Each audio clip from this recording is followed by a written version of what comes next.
যেদিন থেকে আমার বর জানতে পেরেছে আমার অনাগত টুইন দুজনই মেয়ে, সেদিন থেকে আমি ওর জীবনে একটা ডাস্টবিন এর ন্যায় হয়ে গিয়েছি। কারণ আমার প্রথম বাচ্চাও মেয়ে, তার খুব আশা ছিল একটা ছেলে সন্তান হবে। ভাগ্যের কি নির্মম পরিহাস, সে আমার সাথে বিগত 3 সপ্তাহ যাবৎ কোনো কথা বলে না, আমার পছন্দের কোনো খাবার আনে না। যেদিন থেকে মেয়ে বাবু হবে জানতে পেরেছে সেই দিন থেকে আমার সাথে বাজে আচরণ করছে, তুই তুকারি ভাষায় কথা বলছে। সে যথেষ্ট শিক্ষিত, তবুও তাকে বুঝিয়েও কোনো লাভ নেই যে এটা তার থেকেই এসেছে। একজন নারী কখনোই পুত্র কন্যা সন্তান জন্ম দেওয়ার ক্ষমতা রাখে না, এটা পুরুষের কাছ থেকে আসে। সংসার ঠিকমতো বাজার করে না, আমাকে সময় দেয় না, বাচ্চাকে নিয়ে কোথাও ঘুরতে বের হয় না। আমি কোনো জিনিস আনতে বললে আমার সাথে বাজে ব্যবহার করে। এক কথায় সে পুরা চেঞ্জ। এইবার যখন বাবার বাড়িতে ছিলাম সে তখনই ডিসিশন নিয়েছিল আমাকে আর আনবে না, ওখান থেকেই ডেলিভারি ওখানেই হবে। কিন্তু শ্বশুরবাড়ি প্রোগ্রাম থাকার কারণে আমি বাচ্চা নিয়ে অনেক দূর থেকে জার্নি করে একাই শ্বশুরবাড়ি চলে এসেছি। সে আমাকে আনতে পর্যন্ত যায়নি। আমার শ্বশুর শাশুড়ির সম্মান বজায় রাখার জন্য আমি এখানে আসি, যেন কেউ না বলতে পারে যে এত বড় অনুষ্ঠানে আমি সেখানে উপস্থিত নেই কেন। সে আমাকে মুখ দিয়েও বলেনি আসো কোথায়। আজ ছোট একটা কারণে সে বলে বসলো, তোকে কি আমি আসতে বলেছি, তুই কেন আসছিস সেখানে। আরও বেশি কষ্ট লেগেছিল এটা দেখে যে সে আমাকে সারা জীবনই ডক্টরের প্রেসক্রিপশন করা ওষুধ আনিয়েছে, আজ দেখি সরকারি হসপিটালের ওষুধ নিয়ে এসেছে। তার ধারণা আমার তো মেয়েই হবে। মেয়ের মায়ের কিসের এত যত্ন, কিসের এত দামি ওষুধ খাওয়াবো, তাই সে সরকারি হসপিটালের ওষুধ এনে আমার সামনে ফেলে দিল। তখন থেকেই আমার বুকের ভেতর মোচড় দিয়ে উঠছে বারবার। আমি নামাজে বসে একটা সূরাও পড়তে পারিনি, অঝরে শুধু কেঁদেই গেছি।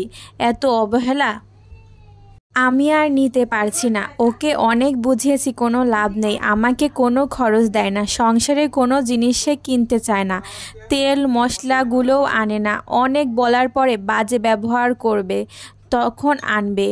আমি যেন ওর জীবনের ফেলনা জিনিস হয়ে গেলাম। কত কিছু খাইতে ইচ্ছে হয় বলে, একদিন প্রচুর অপমানিত হয়েছি তাই বলি না এখন। আমার মনে হয় আমি কোথাও চলে যাই ওকে ছেড়ে। ছোট্ট বাচ্চা মেয়ের মুখের দিকে তাকিয়ে আমি এখন পর্যন্ত জীবিত আছি।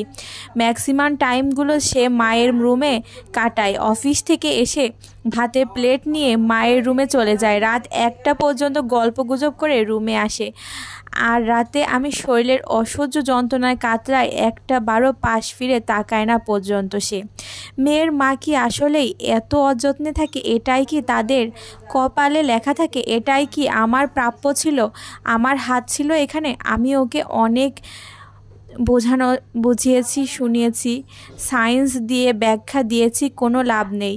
তার জীবনে আমার আবদার সব সে ভুলে গিয়েছে। এখন সে রাস্তার কুকুরের দিকে ফিরে তাকায়, কিন্তু আমাকে সে ফিরে দেখে না। ডক্টর যেই খাবারগুলো বেশি খেতে বলেছে সেগুলোই আনা সে টোটালি বন্ধ করে দিয়েছে। আনতে বললে সে কী যে বাজে ব্যবহার, বাজে ভাষায় কথা বলে, সেটা শুনে খাওয়ার ইচ্ছা জন্মানোর পর জনম দূর হয়ে যায়। আচ্ছা, ছেলের সন্তান আল্লাহ দেন, তাহলে মেয়ের সন্তান কি আল্লাহর পক্ষ থেকে আসে না? আসসালামু আলাইকুম এভরিওয়ান, সাবিনাস লাইফস্টাইলে আপনাদের সবাইকে স্বাগতম। আজকে আমি যেই গল্পটা আপনাদেরকে শোনালাম এটা একটা আপুর জীবনের চরম বাস্তব গল্প।